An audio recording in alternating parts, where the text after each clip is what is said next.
આપ જોઈ રહ્યા છો satyday.com પાક્કું ગુજરાતી।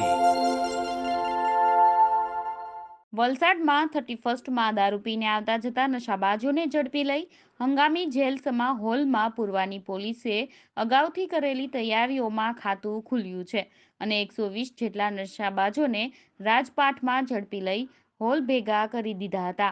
હાલ અહીં બગવાડા હાઈવે પાતળિયા ચેકપોસ્ટ ઉપર ચુસ્ત બંદોબસ્ત ગોઠવી દેવામાં આવ્યો છે। 31ની પૂર્વ રાત્રિએ પારડી પીએસઆઈ બીએન ગોહિલે તેમના સ્ટાફના 40 જેટલા જવાનો સાથે પાતળિયા ચેકપોસ્ટ ઉપર ચેકિંગ હાથ ધરતા નશાબાજોમાં ફફડાટ ફેલાઈ જવા પામ્યો હતો। 31ની પૂર્વ સંધ્યાએ પોલીસ દ્વારા સઘન ચેકિંગ હાથ ધરવામાં આવ્યું હતું। તે દરમિયાન દમણથી પરત ફરી રહેલા નશાબાજો પારડી પોલીસને હાથે ઝડપાઈ જવા પામ્યા હતા।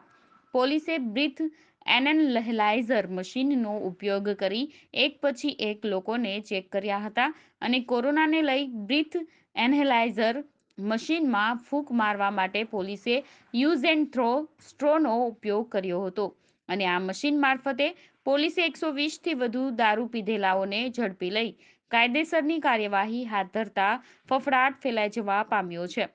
પોલીસે બસ મારફતે નશાબાજોને વૈકલ્પિક વ્યવસ્થાના ભાગરૂપે બનાવેલી હંગામી જેલ કહી શકાય એવા પ્રજાપતિ હોલ ખાતે ખસેડી વધુ કાર્યવાહી હાથ ધરી છે।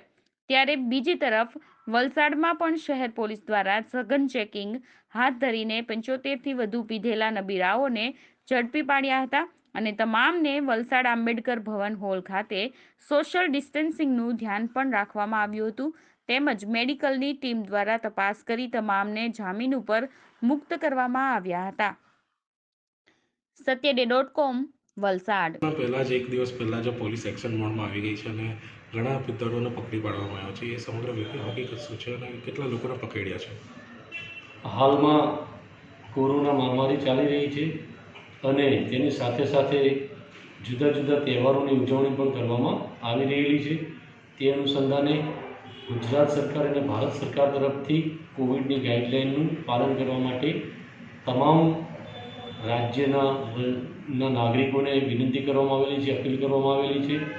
તે અનુસંધાને પોલીસ દ્વારા અગાઉથી જ ચેકિંગ શરૂ કરી દેવામાં આવેલું છે અને તેના ભાગરૂપે વાહન ચેકિંગ દરમિયાન 31મી તારીખ એટલે 30મી 31મીની નાઇટ દરમિયાન પણ જુદી જુદી જગ્યાએ ચેકિંગ કરતા દારૂ પીધેલા માણસો મળી આવતા તેઓના વિરુદ્ધમાં કાર્યવાહી કરવામાં આવેલી છે અને આજ રોજ પણ જે 1 જાન્યુઆરી 31મી તારીખ અને 1 જાન્યુઆરીની જે રાત છે તે દરમિયાન પણ વલસાડ પોલીસ અધિક્ષક શ્રી સાહેબ અને રેન્જ આઈજીપી સાહેબ શ્રી સુરત નાઓની સૂચના મુજબ જુદી જુદી ટીમો બનાવી ફાર્મ હાઉસ છે, પાર્ટી પ્લોટ છે અને અસંખ્ય જગ્યાએ વાહન ચેકિંગ રખાવી અને કોઈ જગ્યાએ કોઈ મોટી જાનમેદની ભેગી ન થાય અને કોઈ જાહેરમાં જે પ્રમાણે ભેગા થઈ અને ડીજે વગાડીને તાલે ડાન્સ ના કરે તે માટેનું ચેકિંગ કરવામાં આવે છે અને જો કોઈ આવા ઇસમો મળી આવશે તો તેઓના વિરુદ્ધમાં કોવિડ બંધનો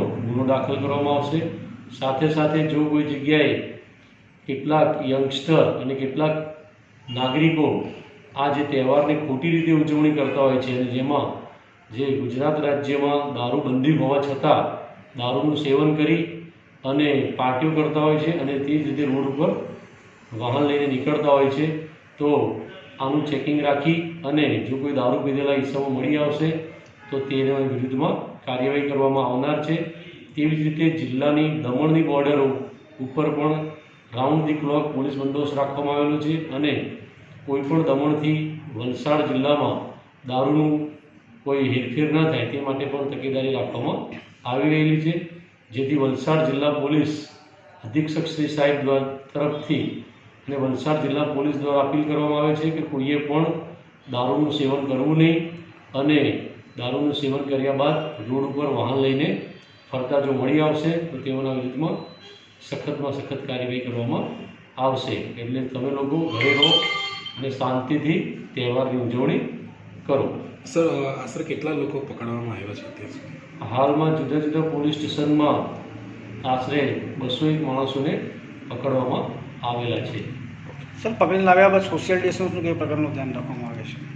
હાલમાં કોવિડનો જે ભંગ ન થાય અને કોવિડની ગાઈડલાઇન્સનું પાલન થાય તે અનુસંધાને દરેક પોલીસ સ્ટેશનમાં લોકઅપમાં ક્ષમતા હોય તે પ્રમાણે લોકઅપમાં રાખવામાં આવે છે અને ત્યારબાદ જો આરોપીઓ વધી જાય તો અલગ અલગ જગ્યાએ વાડી પણ રાખવામાં આવેલી છે અને ત્યાં પણ કેદી જાપ્તો રાખી અને તેઓને સોશિયલ ડિસ્ટન્સ મેન્ટેન થાય તે રીતે તે લોકોને વાડીઓમાં પણ રાખવામાં આવી રહેલા છે અને ત્યાં મેડિકલ કરાવવામાં જિલ્લા આરોગ્ય ટીમ દ્વારા ત્યાં સ્થળ ઉપર મેડિકલ કરાવી અને આગળની કાર્યવાહી કરવામાં આવી રહી છે.